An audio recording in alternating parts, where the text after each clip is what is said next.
आता वळूया आजच्या चर्चेच्या मुद्द्याकडे। मंडळी, अभिनेता आमिर खाननं वयाच्या 60 तिसरं लग्न केलं। त्याच्या लग्नाचा निर्णय सध्या सोशल मीडियापासून ते राजकीय व्यासपीठापर्यंत चांगला चर्चेला जातोय। पण आमिर खानच्या वैयक्तिक आयुष्यातल्या निर्णयाला सरसकट लव्ह जिहादचं लेबल लावून त्याला ब्रँड अँबॅसेडर ठरवलं जातं। एवढंच नाही तर त्यावरून थेट चित्रपटांवर बहिष्कार टाका असे फतवे काढले जात आहेत। भाजपचे नेते मंत्री नितेश राणेंनी आमिरच्या विवाहावरून घेतलेला आक्षेप आणि हिंदू तरुणांवर पडणाऱ्या प्रभावाच्या त्या युक्तिवादानंतर एक नवा वाद पेटलाय। या सगळ्यामध्ये प्रश्न उपस्थित केले जात आहेत की देशाचं संविधान, कायदे आणि व्यक्तिगत स्वातंत्र्य यापेक्षा समाजातील स्वयंघोषित ठेकेदारांचे फतवे मोठे झालेत का हो? शिवाय आमिर खाननं 3 हिंदू मुलींशी लग्न केलं म्हणून ज्यांना आक्षेप आहे त्यांनी स्वतःच्या सोयीनुसार डोळ्यांवर पट्टी बांधली आहे का हो? जर आमिर खानच्या विवाहांचा संबंध थेट धर्माशी आणि एका विशिष्ट अजेंड्याशी जोडलेला असेल तर मग आमिर खानच्या बहिणीनं किंवा त्यांच्या मुलीनं हिंदू मुलांशी केलेल्या विवाहाचं काय म्हणायचं? त्यामुळे आंतरधर्मी विवाहाचा चष्मा फक्त एकाच बाजूने रंगवला जातोय का? भारतीय संविधानाने प्रत्येक सज्ञान नागरिकाला स्वतःचा जोडीदार निवडण्याचा एक मूलभूत अधिकार दिला। त्यामुळे आमिर खानचा विवाह कायदेशीर आहे का? हा विवाह दोन्ही व्यक्तींच्या संमतीने झालाय का? त्याच्या आधीच्या पत्नीशी किंवा कुटुंबातल्या यावर कोणाचा आक्षेप आहे का? हे सगळं पाहणं महत्त्वाचं आहे। ज्यांचं आयुष्य आहे त्यांना त्यांच्या कुटुंबाला काही अडचण नाही, मग रस्त्यावर उतरून संस्कृती रक्षणाचा आव आणणाऱ्यांना तो अधिकार कुणी दिला हा सवाल उपस्थित केला जातोय। खरं तर बॉलिवूडमध्ये आंतरधर्मीय किंवा आंतरजातीय विवाह ही काही आजची गोष्ट नाहीये। अगदी मराठी सिने इंडस्ट्रीत सुद्धा अनेक आंतरजातीय आंतरधर्मीय विवाह झालेले आहेत, समाजामध्ये झालेले आहेत। सुनील दत्त, नरगिस यांच्यापासून ते अगदी अलीकडच्या काळातील अनेक जोडप्यांनी धर्माच्या आणि जातीच्या भिंती ओलांडून एकत्र संसार थाटला। पण सध्याच्या काळात जाणीवपूर्वक द्वेषाचं राजकारण करण्यासाठी या विवाहांचा वापर केला जातोय का? मतांचं ध्रुवीकरण आणि मूळ मुद्द्यावरून जनतेचं लक्ष हटवण्यासाठी अशी वादग्रस्त वक्तव्ये केली जात आहेत का? खरं तर कोणी कोणाशी लग्न करावा हा पूर्णपणे वैयक्तिक ज्याचा त्याचा अधिकार आहे। त्यामुळे जोपर्यंत कायदा पायदळी तुडवला जात नाही तोपर्यंत कोणाच्याही वैयक्तिक आयुष्यात डोकावण्याचा आणि त्यावर धार्मिक रंग चढवण्याचा अधिकार कुणाला नाही। तरीही हे काम का केलं जातंय हा सवाल आहे। आणि या सगळ्या मुद्द्यांची चर्चा करण्यासाठी मान्यवर पाहुणे आपल्या सोबत आहेत। या चर्चेत सहभागी होण्यासाठी आपल्या सोबत भारतीय जनता पक्षाकडून त्यांची बाजू मांडण्यासाठी नगराध्यक्ष आणि अहमदपूर भाजपचे नगराध्यक्ष सातत्याने अशा प्रकारच्या या गोष्टींच्या बद्दल ते बोलत असतात। ॲडव्होकेट स्वप्नील होते आपल्या सोबत आहे। स्वप्नीलजी, स्वागत आहे आपल्या सोबत। थोड्याच वेळात या चर्चेत सहभागी होण्यासाठी अभिनेत्री दीपाली सय्यद सुद्धा जोडल्या जातील। आपल्या सोबत आता सामाजिक कार्यकर्ते शमशुद्दीन तांबोळी सर आहेत। सर, तुमचंही खूप स्वागत आहे। हिंदुत्ववादी कार्यकर्ते भरत आमदापुरे या चर्चेत सहभागी झालेत। भरतजी, तुमचंही स्वागत आहे। सामाजिक कार्यकर्ते पैगंबर शेख सुद्धा या चर्चेत सहभागी झालेत। पैगंबर, तुमचंही स्वागत। मला चर्चेची सुरुवात स्वप्नीलजी तुमच्यापासून करायची ती याच्यासाठी, मंत्री असलेले नितेश राणे जेव्हा अभिनेता आमिर खान यांना लव्ह जिहादचे ब्रँड अँबॅसेडर असल्याचं ठसवण्याचा प्रयत्न करतात आणि त्यांच्या लग्नाला लव्ह जिहाद म्हणण्याचा प्रयत्न करतात, हे कशासाठी करतात? याच्या मागचा उद्देश काय आहे? आणि प्रत्येक हिंदू मुस्लिम विवाह हा लव्ह जिहाद असतो का? मी नितेश राणे यांचे जे काही वक्तव्य आहे त्याला मी पहिलं प्रथम माझा समर्थन देतो। बर, कारण ब्रँड अँबॅसेडर यांच्या मागे यांना मानणारा वर्ग हा भरपूर असतो। त्यांच्या वागण्याचा आणि त्यांना मानणाऱ्या वर्गावर फार फरक पडतो। त्याच्यामुळे यातनं काय द्यायचंय जनतेला हे बी त्यांनी ज्या वेळेस हे कृत्य करत असतात त्यांनी विचार केला पाहिजे की आपल्या वागण्यामधनं लोकांना काय द्यायचंय। त्यांचं हे तिसरं लग्न करणं हे लव्ह जिहादच आहे। कसं काय? त्याच्यामुळं त्यांनी त्यांच्यापासून सुरू झालेल्या त्यांना मानणारा जो वर्ग आहे तो वर्ग त्याच पद्धतीने वागतो. त्याच्यामुळं हिंदू मुलीमध्ये असेल त्या पद्धतीनं विचारसरणी सुरू होते की आपण ज्या हिरोला मानतो, जो आपला सगळ्यात मोठा एक आयडियल हिरो आहे, अशा ह्याच्यामुळं त्यांच्या मनामध्ये सुद्धा ती भावना तयार होते आणि ते त्याच पद्धतीने जातात की त्यांचे आयडियल आहे. पण भावना ही नाही तयार होत की जात पात धर्म न मानणारा आपला हा हिरो आहे, आपल्या स्वतःच्या मुलीचं सुद्धा धर्माच्या पलीकडे जाऊन लग्न करणारा हा हिरो आहे, जातीपाती न मानता लग्न करणारा हा हिरो आहे, ही भावना नाही जात? ठीक आहे, मला यातून एक प्रश्न असा विचारायचा आहे की मग तिन्ही लग्न तिने हिंदू मुलीशी का केलं? एखादी त्यांच्याही समाजाच्या मुलीशी त्यांनी लग्न करायला पाहिजे होता तर आपण मानलं असतं की ते त्या जातीपातीच्या पलीकडचा विचार करतात म्हणून त्यांच्यामुळे ह्या एक पण हे लॉजिक नाही होऊ शकणार ना, हे लॉजिक नाही होऊ शकत ना. असं त्यांना आपण लग्न जेव्हा करतो तेव्हा दोघांचा तो वैयक्तिक निर्णय असतो. त्या दोघांनाही जेव्हा वाटला असेल की आपण लग्न करायचंय तेव्हा तो करायचा. मग योग्य निर्णय असता तर पहिल्याच लग्नावर त्यांनी स्थायी राहिले असते, दुसरं लग्न केले नसते, दुसऱ्या लग्न जर योग्य असतं तर तिसरं केले नसते. म्हणजे हे कुठलं तरी एक षडयंत्र आहे, याच पद्धतीने चालू राहणार आहे. आणि जर दोघांच्या मनाचा विचार असता एकमेकासोबत नांदायचा, एकमेकासोबत राहायचा, तर ही घटस्फोट होऊन दुसरं लग्न तिसरं लग्न झालं नसतं. त्याच्यामुळे हा जो प्रकार आहे त्या प्रकारामुळे सामान्य माणसांच्या मनावर कुठल्या पद्धतीनं काम केल्या जाईल, त्यांच्या मनावर काय बिंबवल्या जाईल याचा विचार करणं अत्यंत गरजेचं आहे. बरं, आता काल परवाच्या ह्या प्रकरण सातत्यानं आपल्या समोर येत आहेत. हे लव्ह जिहादचे प्रकरण आता आमच्या इथं तालुक्यामध्ये चाकूरमध्ये याच पद्धतीने झालंय. लव्ह जिहाद बरोबर धर्मांतर सुद्धा हा विषय त्याच्यामध्ये यायला लागलाय. त्याच्यामुळे नितेश राणेने जे काही सांगितलेलं आहे ते योग्य आहे. बरं, ठीक आहे, मी येतो तुमच्याकडे. शमशुद्दीन तांबोळे सर आपल्या सोबत आहेत. सर, आज ज्या प्रकारचं हे नेरेटिव्ह आता उभं करण्याचा प्रयत्न झाला, खरं तर या देशानं आतापर्यंत कधीही ज्यांना हिरो म्हटलं त्यांना जातीपातीच्या पलीकडे, धर्माच्या पलीकडे जाऊन प्रेम देण्याचा प्रयत्न केला, त्यांच्यावर निस्सीम प्रेम केलं. त्यांनी सुद्धा त्यांच्या भूमिका मांडत असताना कधी धर्माच्याही पलीकडे जाऊन त्या भूमिकेत ते शिरलेले आहेत. त्यांनी वेगवेगळ्या धर्माच्या वेगवेगळ्या भूमिका मांडलेल्या आहेत. त्यामुळे लोक त्यांना जातीपातीच्या धर्माच्या पलीकडचे मानत आलेले आहेत. म्हणूनच त्यांना हिरो सुद्धा मानत आलेले आहेत. त्यांचं असं म्हणणं आहे की आज त्यांच्या ह्या कृतीमुळे एका लव्ह जिहादच्या प्रकरणाला प्रोत्साहन मिळतंय आणि त्यामुळे हे त्याचे ब्रँड अँबॅसेडर बनलेले आहेत. ही जी मांडणी आहे त्या मांडणी मागचा हेतू तुम्हाला काय वाटतो? आपली अत्यंत चांगली अशी प्रस्तावना झालेली आहे. सर्वप्रथम हेही सांगू इच्छितो की माझ्या स्वतःच्या मुलीचा आंतरधर्मीय विवाह झालेला आहे. दुसरी महत्वाची गोष्ट, खरं म्हणजे हे फार बडा असा मुद्दाच नाहीये, परंतु नितेश राणे आणि संजय शिरसाट सारख्या मंत्र्यांनी, जे सरकारमधले मंत्री आहेत, त्यांनी अत्यंत प्रक्षोभक आणि लोकभावना भडकावणारी अशी विधानं केलेली असल्यामुळे याला महत्व आहे. खरं म्हणजे अशा पद्धतीचं प्रक्षोभ वाढवणं हेच बेकायदेशीर आहे. हा जो लढा आहे तो संविधान विरुद्ध हिंदुत्ववाद किंवा बजरंग दल असा आहे, किंवा व्यक्ती स्वातंत्र्य आणि सामाजिक प्रतिक्रिया याच्यातील हा वाद होताना आपल्याला दिसतो. उथळपणा इतका आहे की हे आमिर खानचे तिन्ही विवाह नोंदणी पद्धतीने झालेले आहेत, स्पेशल मॅरेज ऍक्ट ने झालेले आहेत, की ज्याच्यामध्ये धर्मांतराचा मुद्दाच येत नाही आणि धर्मांतर कोणीही कोणाचं केलेलं नाहीये. आणि तिसरी गोष्ट, आता जे तिसरं लग्न झालंय वयाच्या 60व्या वर्षी, त्याची पत्नी 48 वर्षाची आहे, तिचे वडील आयरिश आहेत, पंजाबी आहेत आणि आई ख्रिश्चन आहे, ती स्वतः ख्रिश्चन धर्म पाळते. पण बोलताना हे तिसरं लग्न सुद्धा त्याचं हिंदू मुलीशीच झालेलं आहे, अशा ज्या वावड्या उठवण्यात येत आहेत ते चुकीचं आहे. अर्थात आमिर खान सारखी जी माणसं आहेत, लोकांच्यावरती प्रभाव असतो, याने व्यक्तिगत जीवनातही काही पथ्य पाळणं, नैतिकता पाळणं हे आवश्यक असतं, पण ते कायदेशीर त्यांच्यावरती बंधनकारक नसतं.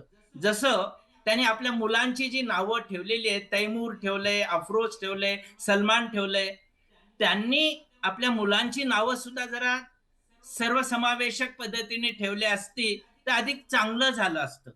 पण आमिर खान हे लव्ह जिहाद करतोय आणि त्याचा तो अँबॅसिडर झालेला आहे. अशा प्रकारची मांडणी करणं हे तथ्यहीन आहे आणि त्याचबरोबर हा एक प्रकारचा सामाजिक गुन्हा सुद्धा आहे. म्हणून आपला समाज जणू काही विवेक हरवत चाललेला आहे की काय असं वाटायला लागलेलं आहे. कारण सहजीवन हा यातला प्रामुख्याने मुद्दा आहे. आनंद घेणं हा याच्या मागचा मुद्दा आहे आणि संविधानाने तो अधिकार 21व्या कलमाप्रमाणे दिलेला आहे. आपल्याकडे अशी अनेक उदाहरणं आहेत की जे वयाच्या 90व्या वर्षी आणि 80व्या वर्षी सुद्धा विवाह केलेले आहेत आणि हे प्रत्येक विवाह हा त्यांचा काही सेक्ससाठी नसतो, लैंगिकतेसाठी नसतो. त्यांचं सहजीवनातील आनंदाचे हे जे आहेत वेगवेगळ्या प्रकारचे असतात. तेव्हा त्याचा हा खाजगी मुद्दा आहे. लव्ह जिहाद म्हणजे काय? किंवा लव्ह जिहाद ही संकल्पनाच अशा पद्धतीची आहे. हे खरोखरच लव्ह जिहाद आहे. धर्मांतर विरोधी कायद्याअंतर्गत येतंय किंवा काहीतरी चुकीचं केलंय तर गुन्हा त्याच्यावरती लादण्यात येऊ शकला असता. पण पॉप्युलर सेंटेन्सेस करायचे, लोकांना भडकवायचं आणि असंतोष निर्माण करायचा हे अत्यंत दुर्दैवी आहे आणि असं होऊ नये असं मला वाटतं. अतिशय महत्त्वाचा मुद्दा तुम्ही मांडला. म्हणूनच खरं तर मी सुरुवातीला ही गोष्ट सांगायला विसरलो जे तुम्ही सांगितलीत की जेव्हा राजकीय नेते अशा प्रकारचे वक्तव्य करत असतात त्यामुळे त्याच्या मागे एक राजकीय इप्सित त्यांचं असतं. अशा वक्तव्यांच्या नंतर समाजामध्ये तेढ निर्माण होण्याची भीती असते आणि कदाचित त्यांना ते हवं असतं का हाही प्रश्न आहेच. पण जेव्हा राज्याचे मंत्री असणारे लोक अशा प्रकारची वक्तव्य करतात त्यानंतर या विषयाचं गांभीर्य अधिक वाढतं. बाकी कुठल्या प्रवक्त्याने काही बोललं असतं तर कदाचित हा विषय चर्चेला घेण्याचं काही कारण नव्हतं. पण मंत्री झाल्यानंतर सुद्धा अशा प्रकारचे हे वक्तव्य केले जात आहेत. त्यामुळे आपण हा विषय आज चर्चेला घेतलेला आहे आणि स्वाभाविकपणे आमिर खान सारख्या व्यक्तीच्या बद्दल ज्याचं सामाजिक योगदान या महाराष्ट्रासाठी काय आहे त्याची प्रशस्ती पत्रकं तर सरकारनंच वाटलेली आहेत त्यांना. त्याच्याबद्दल काही वेगळं सांगायची गरज नाही आहे. पण भरतजी मला हे जाणून घ्यायचं आहे की हा देश हे राज्य कायद्यानं चालतं. इथं कायद्याचं राज्य आहे. कायद्याच्या कसोटीवर राहून कायद्याच्या अधीन राहून जर त्याने वैयक्तिकरित्या त्याला जो अधिकार दिलेला आहे त्या अनुषंगानं कायदेशीर बाबी पूर्ण करून त्याने जर तिसरं लग्न केलं असेल तर त्याला लव जिहाद म्हणणं हे कितपत योग्य आहे सवाल पहिला. आणि मुळात हे एकदा स्पष्ट केलं पाहिजे की प्रत्येक आंतरधर्मीय लग्न हे लव जिहाद आहे का? लव जिहादची व्याख्या काय एकदा कळली पाहिजे. नमस्कार विलासजी. नमस्कार. सर्वप्रथम तर मी आपले धन्यवाद व्यक्त करतो की मला माझी भूमिका मांडण्याची आपण संधी दिलात. हा लव जिहादचा विषय जो आहे त्याच्यामध्ये गडगंज संपत्ती असलेल्या सेलिब्रिटींचा आंतरधर्मीय विवाह आणि समाजातली वस्तुस्थिती असलेली लव जिहादची समस्या त्याच्यावर होणारा त्याचा परिणाम ह्या दृष्टीने आपण ह्याच्याकडे बघितलं पाहिजे. आमिर खान असेल त्यांनी किती लग्न केली, किती घटस्फोट केले तरी त्यांच्या जीवनामध्ये फार फरक पडत नसतो. कारण ते गडगंज संपत्तीवान असलेले सेलिब्रिटी लोक आहेत. सर्वसामान्य वर्गाचं तसं नसतं. तुमच्या आयुष्यामध्ये एक कठीण प्रसंग आला तर अख्खं आयुष्य उद्ध्वस्त होऊन जातं. त्यामुळं आमिर खान असेल, सैफ अली खान असेल किंवा शाहरुख खान असेल त्यांचं आयुष्य हे वेगळ्या स्तरातलं आहे. पण त्यांना लव जिहाद केलंय का त्यांनी? मी वैयक्तिकरित्या म्हणेन की ते लव जिहाद ह्या कॅटेगरीमध्ये निश्चितच येणार नाही. बरोबर. पण त्यामुळं हे उदाहरणं देऊन समाजातली एक वस्तुस्थिती असलेली लव जिहादची समस्या त्याची तीव्रता आपण कमी करू शकत नाही किंवा त्याची वस्तुस्थिती आपण ती नाकारू शकत नाही. आणि जेव्हा ह्या सेलिब्रिटींचा आंतरजातीय विवाह होतो तेव्हा जे लोक समाजामध्ये या लव जिहादच्या षडयंत्रामध्ये व्यस्त आहेत किंवा सहभागी आहेत ते ही उदाहरणं देऊन ते लव्ह जिहादचं षडयंत्र त्याचं सामान्यकरण करण्याचा प्रयत्न करतात, ते नॉर्मलाइज करण्याचा प्रयत्न करतात, जनतेमध्ये एक प्रकारची मान्यता त्या षडयंत्राला मिळावी असा ते प्रयत्न करत असतात. त्यामुळे सेलिब्रिटींच्या आंतरधर्मीय विवाहाचा ग्राउंडवरच्या लव्ह जिहाद समस्येवर काहीही परिणाम होत नाही असं आपल्याला म्हणता येणार नाही. निश्चितच परिणाम होत असतो. आता सैफ अली खान आणि करीना कपूरचं आंतरधर्मीय विवाह झाला, पण या देशामध्ये दारुल उलूम देवबंद नावाची एक मोठी धार्मिक शक्ती आहे, त्यांनी फतवा काढला की इस्लामनुसार सैफ अली खान आणि करीना कपूर यांचा विवाह बेकायदेशीर आहे, इस्लामला तो मान्य नाही. त्याचं कारण काय सांगितलं तर आमच्या इस्लाममध्ये असे स्पष्टपणे नमूद केलेलं आहे की जर मुस्लिम पुरुष हिंदू मुलीशी किंवा गैर मुस्लिम मुलीशी लग्न करत असेल किंवा मुस्लिम मुलगी गैर मुस्लिम मुलाशी लग्न करत असेल तर त्या गैर मुस्लिम मुलीचं अथवा मुलाचं धर्मांतरण झालं पाहिजे, तरच तो विवाह इस्लामनुसार वैध मानला जाईल. त्यामुळे करीना कपूर आणि सैफ अली खान यांनी जरी त्यांच्या व्यक्ती स्वातंत्र्याचा वापर करून आंतरधर्मीय विवाह केलेला असला तरी इस्लामनुसार आम्हाला दारुल उलूम देवबंदला हे मान्य नाही असं त्यांचा फतवा आहे. तुम्ही गुगलवर सर्च करा. नाही, मग मुद्दा तोच आहे ना, या बाजूचे ठेकेदार की त्या बाजूचे ठेकेदार, निर्णय दोघांचा आहे. मग हे जे सामाजिक ठेकेदार आहेत ते ठरवणार, हे फतवे महत्वाचे ठरणार दोन्ही बाजूचे. आज एक फतवा निघाला सिनेमा बघू नका, बहिष्कार करा, हे फतवे महत्वाचे की वैयक्तिक जो अधिकार आहे, संविधानाने दिलेला अधिकार मोठा आहे की फतवे मोठे आहेत? बरोबर बरोबर. त्यामुळेच मी पहिला मुद्दा हा मांडला विलासजी की गडगंज संपत्ती असलेल्या सेलिब्रिटी लोकांचं आयुष्य आणि सर्वसामान्यांचं आयुष्य जे ग्राउंड लेवलला लव्ह जिहादचं षडयंत्र चालतं ती समस्या, ह्याला आपण वेगळं बघितलं पाहिजे. पण सेलिब्रिटी लोकांच्या आंतरधर्मीय विवाहाचा लव्ह जिहादच्या समस्येवर काहीच परिणाम होत नाही असं नाहीये. कारण त्या षडयंत्रात वाईस वर्षा होता का?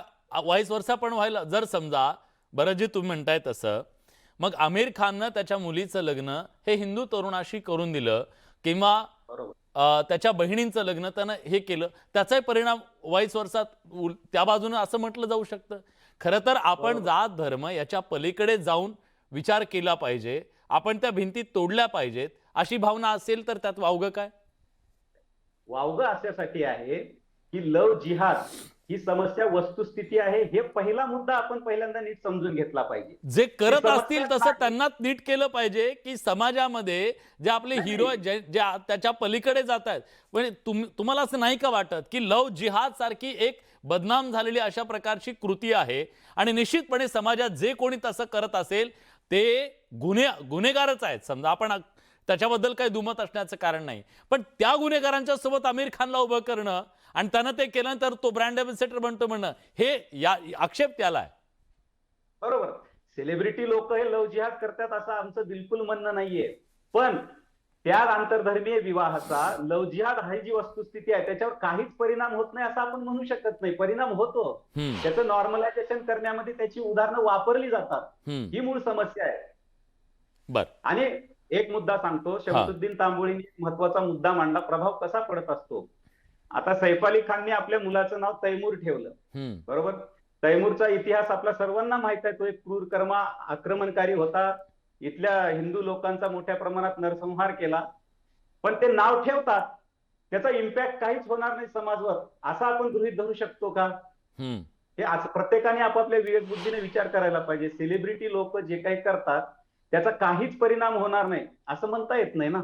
परिणाम होतो, पण हे सेलिब्रिटी पैगंबर शेख आपल्या सोबत आहेत. पैगंबर, त्यांचा आक्षेप हा आहे की जेव्हा सेलिब्रिटी आहे ते सेलिब्रिटी करतात, जे काही करतात त्याचा थेट परिणाम हा खाली होतो आणि त्यामुळे त्यांनी जबाबदारीनं वागलं पाहिजे असं त्यांचं म्हणणं आहे.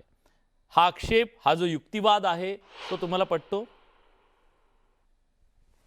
हे पहा, जर आमिर खान लव्ह जिहादचं रोल मॉडेल आहे असं जर आपण म्हणत असू तर मला असं वाटतं की मग सलमान खानला ब्रह्मचर्याचं किंवा अविवाहितपणाचं रोल मॉडेल म्हणावं लागेल. वास्तवामध्ये या देशामध्ये अशी कित्येक लग्न जी आहेत ती घडलेली आहेत की ज्याच्यामध्ये मुस्लिम महिला आहे आणि हिंदू पुरुष आहे, सेलिब्रिटी आहेत. आपण मी त्यांचं नाव घेताना खूप आदर बाळगतो, किशोर कुमार साहेब आहेत. तर किशोर कुमार साहेबांनी 4 लग्न केलेली आहेत आणि त्या 4 लग्नांपैकी एक लग्न मधुबाला मुमताज जहा बेगम या मुस्लिम होत्या, ठीक आहे. दुसरं संजय दत्त जे आहेत, संजय दत्त यांचं तीन लग्न झालेले आहे. त्यांची तिसरी बायको मुस्लिम आहे. सुनील दत्त यांनी लग्न केलं एका मुस्लिम महिलेशी. त्यांचं नाव फातिमा रशीद नर्गिस ज्यांना आपण म्हणतो. सुनील शेट्टी आहे, मनोज बाजपेयी आहे, विकी कौशल, कटरीना कैफ आपल्याला सगळ्यांना माहितीच आहे. आदित्य पंचोली माहिती आहे. ऋतिक रोशन, सुझेन खान त्यांचा आता घटस्फोट झाला. अशी अनेक उदाहरणं आहेत. त्याही पलीकडे जाऊन आत्ताची लेटेस्ट उदाहरणं घ्याल तर सैफ अली खानच्या बहिणीने जे आहे ते कुणाल खेमू या चांगल्या तरुणाशी, हिंदू भले असं नव्हतं तरुण, त्या तरुणाशी लग्न केलेलं आहे.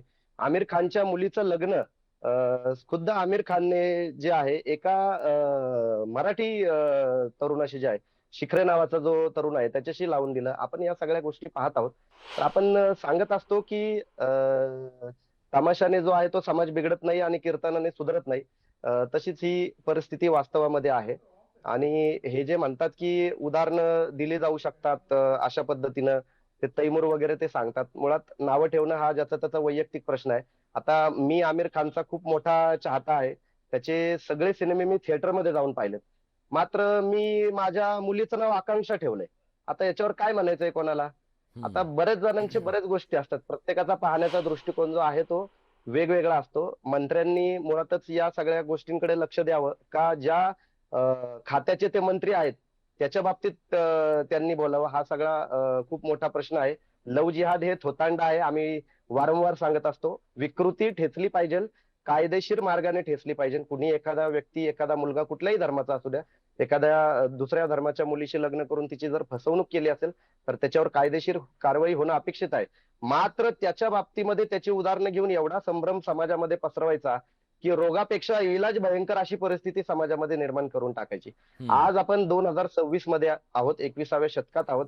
एआय आलेला आहे, आर्टिफिशियल इंटेलिजन्सचं युग आहे आणि या युगामध्ये आंतरधर्मीय विवाहाला आपण प्राधान्य दिलं पाहिजे. वास्तवामध्ये विवेकी साथीदाराची निवड याच्यावर आपण निश्चितपणाने बोललं पाहिजे की एखाद्या मुलीने आपला जो जोडीदार आहे तो कसा निवडावा, एखाद्या मुलाने आपला जोडीदार कसा निवडावा, याच्या बाबतीमध्ये प्रबोधन निश्चितपणाने झालं पाहिजे.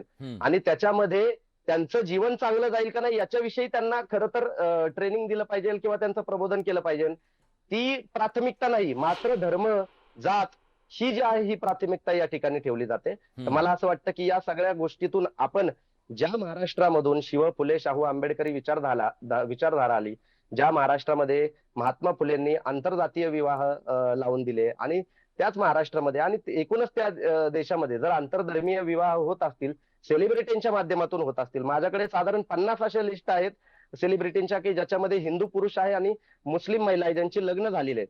आणि अशा माध्यमातून जर आंतरधर्मीय विवाहांची जर त्या ठिकाणी एक उदाहरण निघत असेल तर त्याच्यामध्ये काय वावगं काय आहे? मला असं वाटतं की त्याचं उलट कौतुक केलं पाहिजे. दुसरी गोष्ट असतं की 3 लग्न केली याच्यावर आक्षेप आहे. ते नैतिक अनैतिकच्या चौकटीमध्ये आपण कसं काय बसवतो मला माहित नाही. कारण की बऱ्याच जणांच्या ठिकाणी आपण पाहतो की काही जण लग्न करून बायकोला डायरेक्ट सोडून देखील देतात आणि ते राष्ट्रीय आदर्श देखील बनतात. तर त्याच्याविषयी ते नैतिक आणि अनैतिकतेच्या चौकटीत बसतं का? तर ह्याच्याविषयी कोणाला काही बोलायचं नसतं. मात्र कोणीतरी 3 लग्न केली तर त्याच्या संदर्भात बोलतात. त्याने बेकायदेशीर काही केलं असेल सलमान खानने तर त्याला त्याच्याविषयी बोललं पाहिजे. त्याच्या बाबतीत काहीही वाद नाहीये. मात्र मला असं वाटतं की हे नॉन इश्यू आहेत. त्या नॉन इश्यूचा इश्यू केला जातोय का? कारण यांना मुख्य मुद्द्यांकडे लक्ष द्यायचं नाहीये. नीटचे पेपर फुटलेत त्याच्याकडे यांना लक्ष द्यायचं नाहीये. मोठ्या प्रमाणामध्ये शेतकरी रस्त्यावर उतरतोय त्याच्यावर यांना लक्ष द्यायचं नाहीये.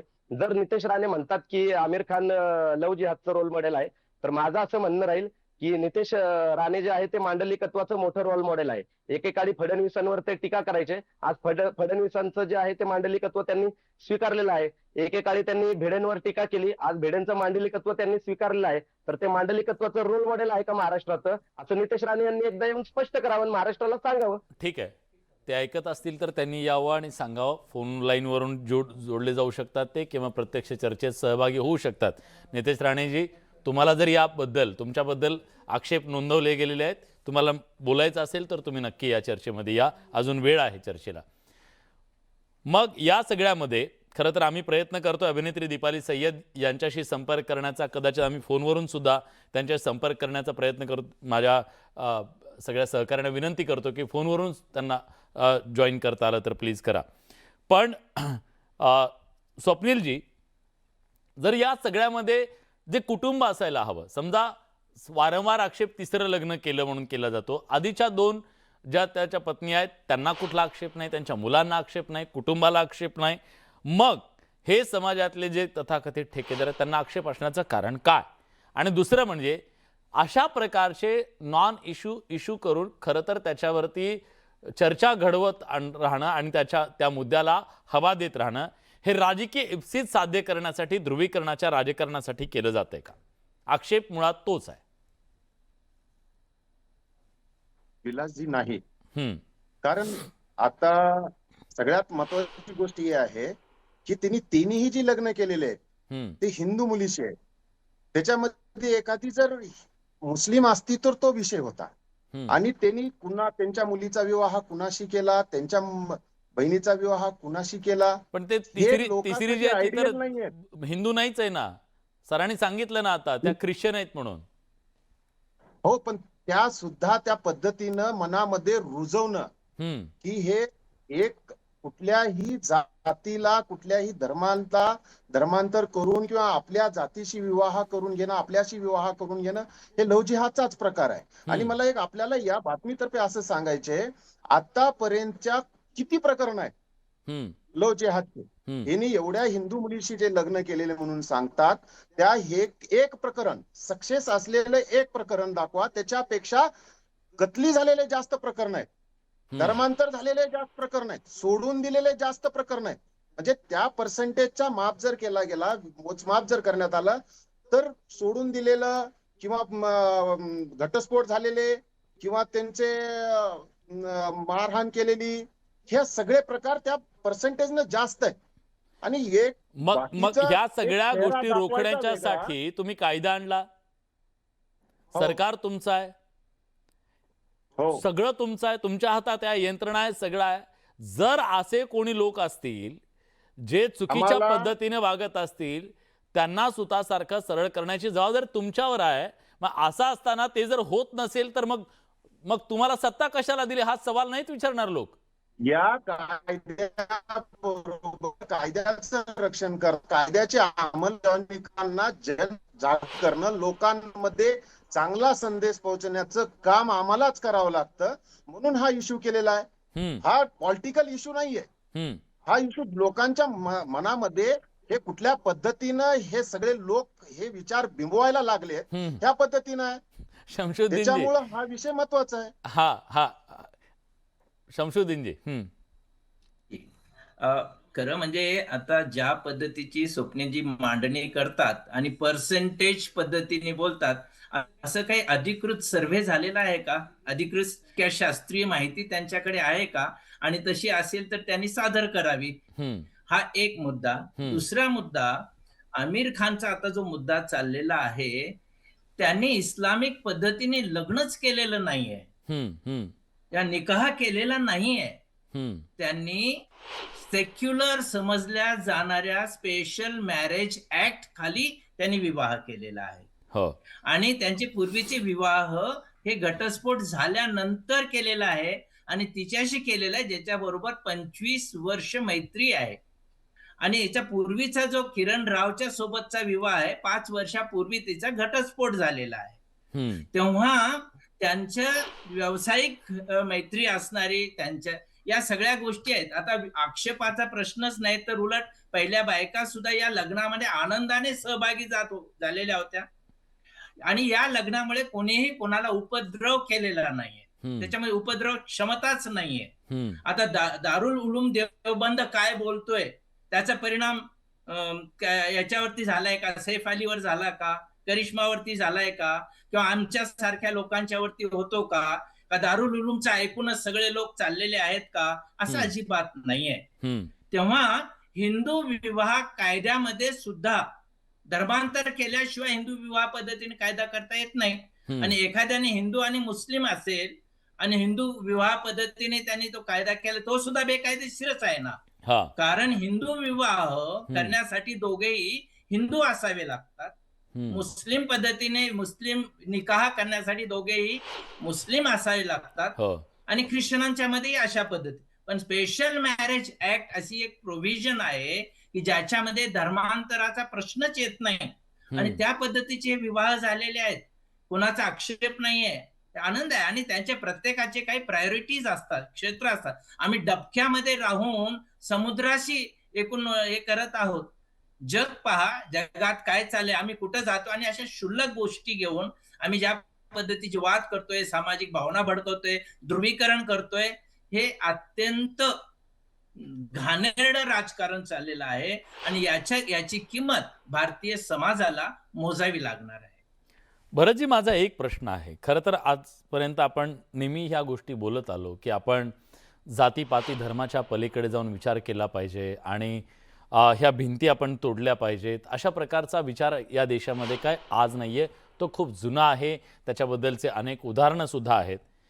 जर अशाच प्रकारे होत राहिलं तर या देशातला प्रत्येक आंतरजातीय आंतरधर्मीय हा विवाह हा जर उद्या अशा प्रकारे तो लव जिहाद म्हणून मांडणी केला गेला तर या देशामध्ये मग आंतरधर्मीय विवाह करणं हा गुन्हा ठरेल. मग तोही कायद्याच्या अंतर्गत येईल, आणला जाईल, आणायला हवा.